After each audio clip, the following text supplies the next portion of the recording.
The desert had a sound of its own, a kind of silence that pressed on the chest and made a man aware of his heartbeat. The farmer had grown used to it over the years, the steady hum of heat, the whisper of dry wind sliding through brittle grass, the distant rattle of a fence wire. Loneliness had become his language. That evening, when the sky turned the color of copper and the sun began to melt into the sand, he heard something that didn't belong. At first it was faint, a whimper, maybe an animal caught in the brush. He paused, hand resting on the worn handle of his shovel. The cry came again, not loud, but human. And it was filled with a kind of pain that no man could ignore.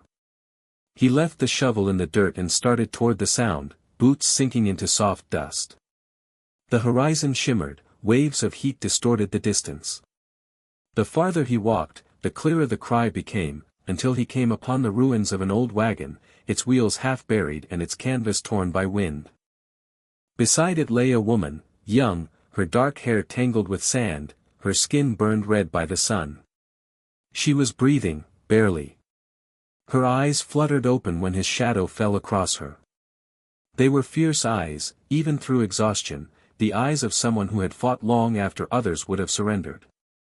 Then he saw the truth that froze him, her legs ended above the knee, the wounds rough bandaged with torn cloth.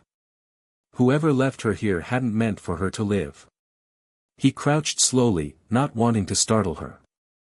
"Don't move," he said softly, voice rough but steady. Her lips parted, dry and cracked. "Water." He unhooked the canteen from his belt and tilted it toward her mouth.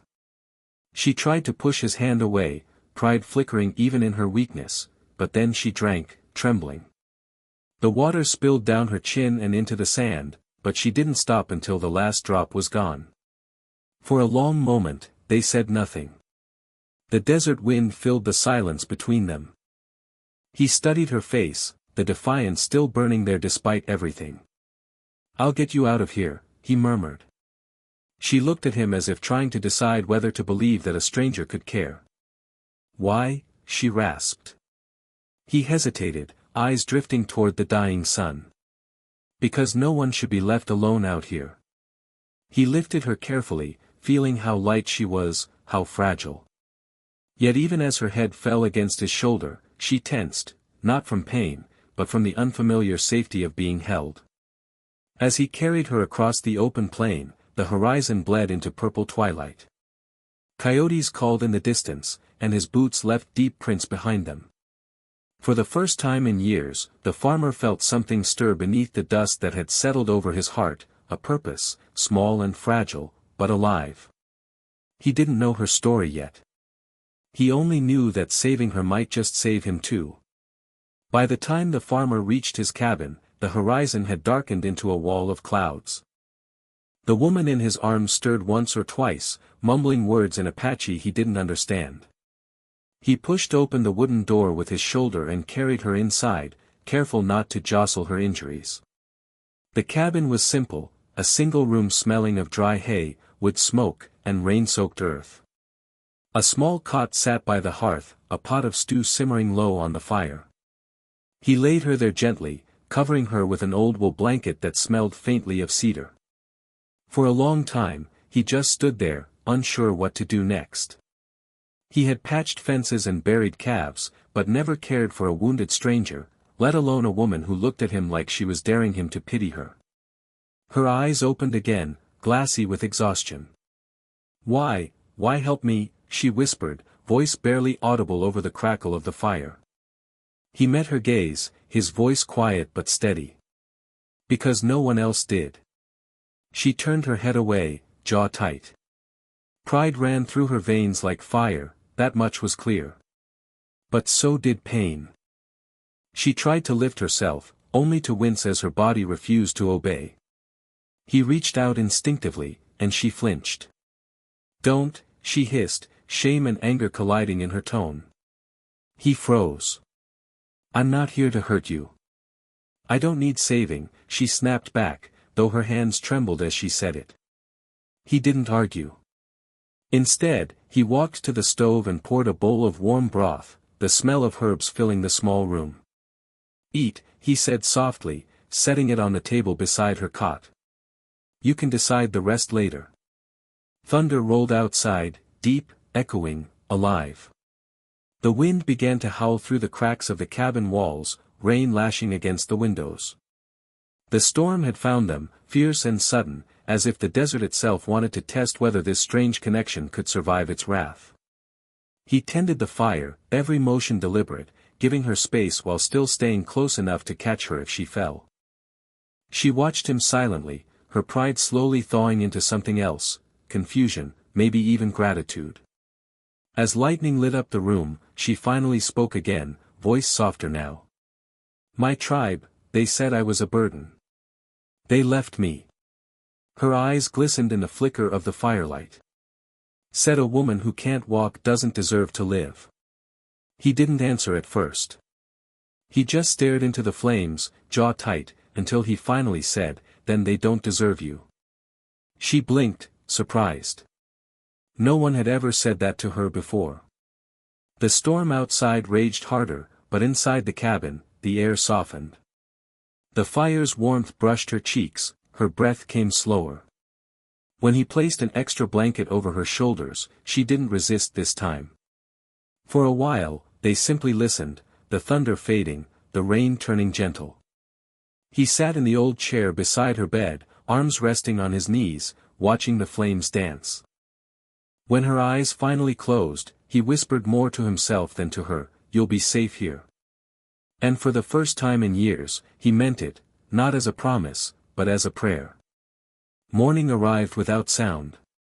The storm had washed the desert clean, leaving behind a sky so clear it almost hurt to look at.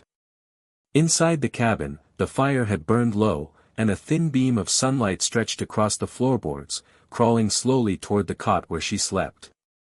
The farmer sat at the small table, mending a harness by hand. He worked the leather needle slowly, rhythm steady, movements almost meditative. Every so often, he'd glance toward the cot, just to see if she was still breathing easily. He'd told himself it was duty, nothing more. But duty didn't explain the way his chest eased every time he saw color returning to her face. When she woke, she didn't speak. She simply watched him for a while, studying the way he moved, the rough kindness in his silence. Her people had taught her that men who talked too much could not be trusted. This one barely spoke at all. He rose and poured her a cup of water, then set it on the small table beside her. "Drink," he said quietly. She obeyed without argument this time, though her eyes never left his. He went about the morning like any other, fed the chickens, checked the corral, repaired a section of fence.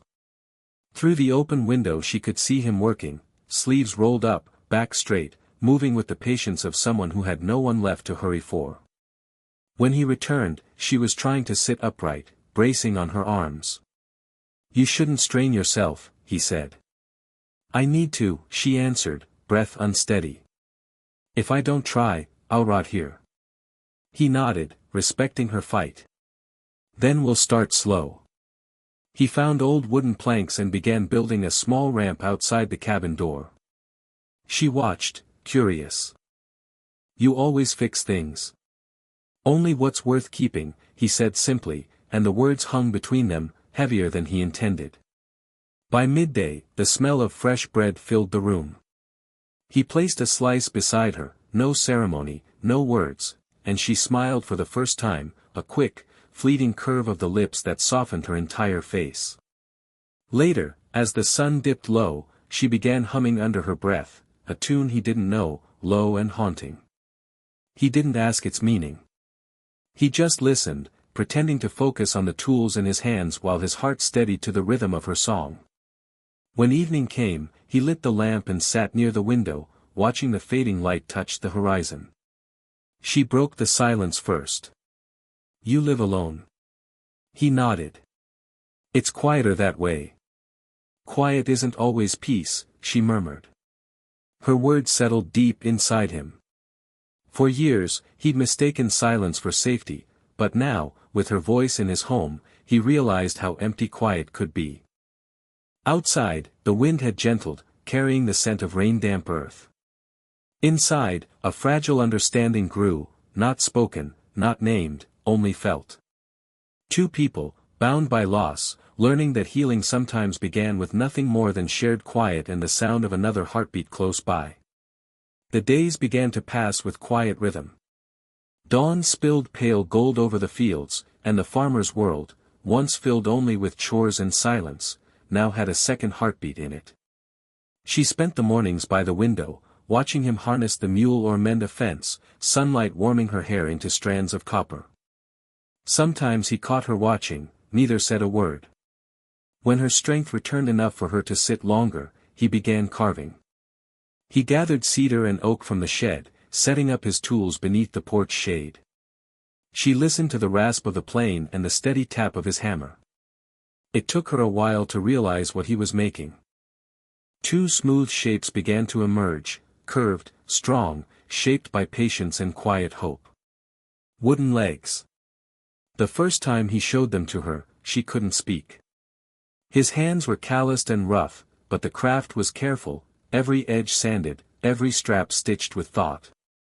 "They're not perfect," he said, almost apologetic.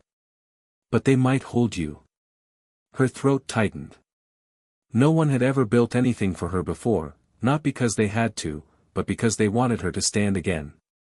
When the moment came to try them, the air in the cabin turned still. He steadied her by the arms as she rose, trembling. The world tilted, the floor seemed to shift beneath her, but his grip never wavered. "Easy," he murmured. "Lean on me." For a heartbeat she did. Her hands clutched his sleeves, her forehead brushed against his shoulder. Then she took one unsteady step. Then another. A laugh broke from her lips, small, breathless, surprised. It was the first true sound of joy that House had heard in years. He laughed too, low and disbelieving, a sound that seemed to shake dust from the walls. "Told you they might work." By afternoon she was standing by the doorframe, watching the horizon. The farm stretched before her, alive with color she hadn't noticed from the bed, the green swell of grass after rain, the glint of water in the trough, the sky wide and merciful. "I'd forgotten how big the world feels," she whispered. He stood behind her, quiet pride in his eyes. "It's been waiting for you," he said. That evening, they shared supper at the table for the first time. The lamplight turned everything soft, the curve of her cheek, the steadiness of his gaze, the faint smile that passed between them without words. Outside, crickets sang, and the smell of hay drifted through the window. It was simple, ordinary, but it felt like a miracle.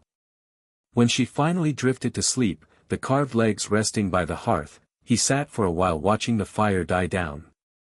The cabin, once silent and hollow, now carried laughter and warmth. And as he closed his eyes, he realized he hadn't just built her a way to walk, he'd built them both a reason to keep going. For a few weeks, peace lived easily on the farm. She learned the rhythm of the days, the creak of the windmill at dawn, the lazy hum of bees drifting through the lavender patch, the low voice of the farmer reading aloud from his tattered Bible before supper. The world had narrowed into something safe and familiar. For the first time since the desert, she allowed herself to breathe without fear. But peace, she discovered, is a fragile guest. It never stays long. It was near sunset when she noticed them first, dark shapes on horseback cresting the far ridge. At that distance they were only shadows, but she knew their outlines as surely as her own heartbeat. Apache riders. Her past. Her hands went cold. "They found me," she whispered. The wooden legs trembled beneath her as she turned from the window. The farmer followed her gaze, eyes narrowing. "Friends of yours?" She shook her head. "No. Not anymore." The riders drew closer, dust rising behind them like smoke. He moved instinctively, closing the gate, checking his rifle, not out of fear, but protection. When the horses finally halted at the fence line, the air grew thick with the smell of dust and sweat and storm-ready tension. The oldest among them, a man with silver streaking his braids, called out in Apache. She understood every word. "You still live? We left you to the spirits.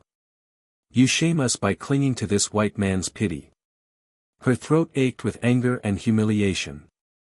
The farmer stepped forward, voice calm but edged with steel. "You can turn around," he said. "She's not your concern anymore." They laughed, low, cruel, disbelieving. The spokesman spat into the dirt. "Keep your broken woman, farmer. She'll drag you down with her." Then they wheeled their horses and vanished into the crimson horizon, leaving only the echo of their contempt behind. Silence followed, heavier than any storm. She stood motionless until the hoofbeats faded completely. Then, as if the last string inside her snapped, she sank to the ground. Tears came fast, harsh, unstoppable. He knelt beside her, uncertain at first, then touched her shoulder, lightly, just enough to steady her.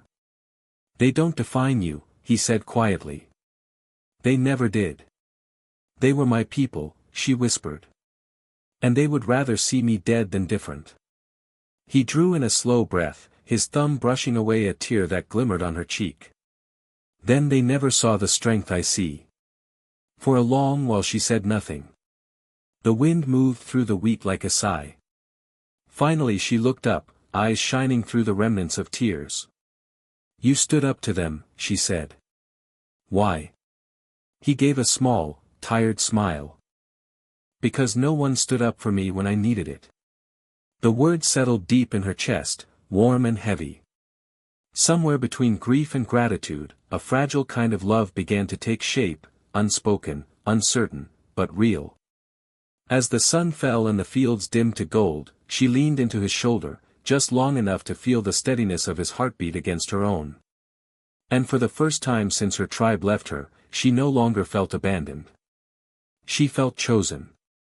Night fell over the farm like a soft blanket, carrying with it the hush that only follows heartbreak.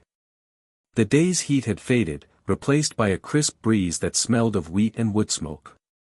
After the rider's visit, the farmer had fixed the gate, fed the horses, and said little. She had stayed inside, silent, turning his words over in her mind until the cabin walls felt too small to hold them. When he finally stepped onto the porch, he found her already there, wrapped in a blanket, watching the sky stretch wide and endless above them. The moon hung low, bright enough to paint silver on her dark hair and catch the curve of her carved wooden legs. She didn't hide them anymore. He sat beside her without asking, the old boards creaking under his weight. Neither spoke for a while. The stars seemed close enough to touch, scattered like dust from some divine hand. The quiet between them wasn't heavy, it was expectant, alive. She broke it first. "You shouldn't have faced them," she murmured. "They could have hurt you." He shrugged, eyes still fixed on the horizon. "Let them try." Then softer, "You were worth standing for." Her breath caught, and she looked away. "Worth?" she echoed. "I have nothing. I can't even walk without what you built. You could have any woman who isn't broken."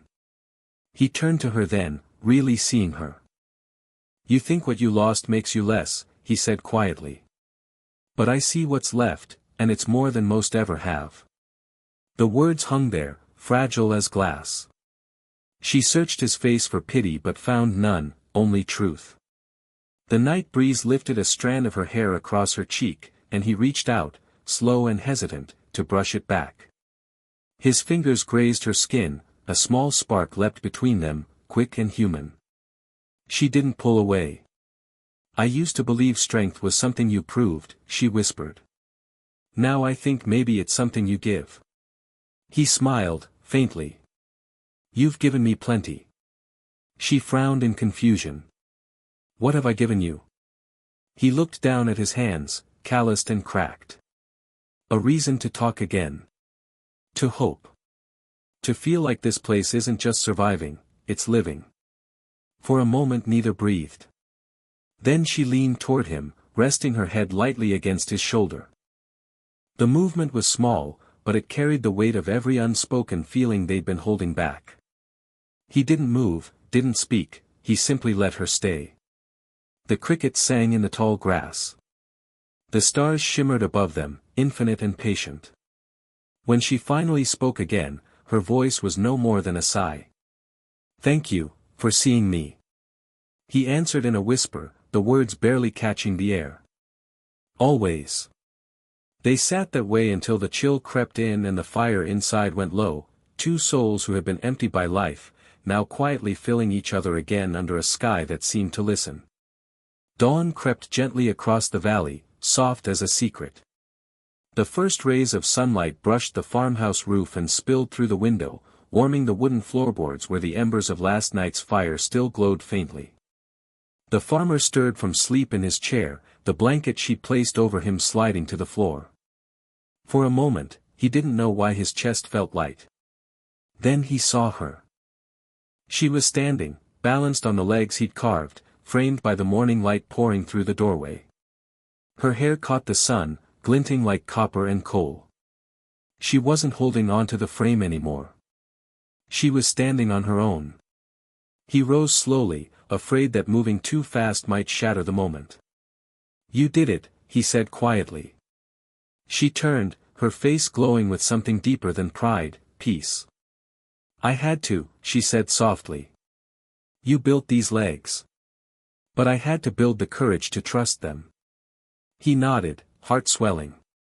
"They suit you," he said, a faint smile tugging at his lips.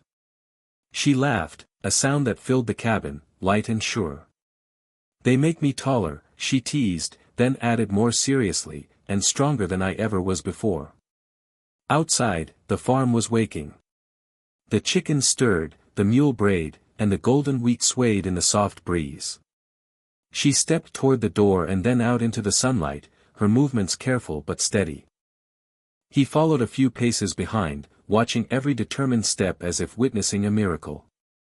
At the edge of the porch, she stopped and turned toward the fields. "It's beautiful," she murmured. "I used to think the world ended where my tribe left me. But it didn't, it was just waiting here." He came beside her, eyes on the horizon. "Maybe we were both waiting," he said quietly.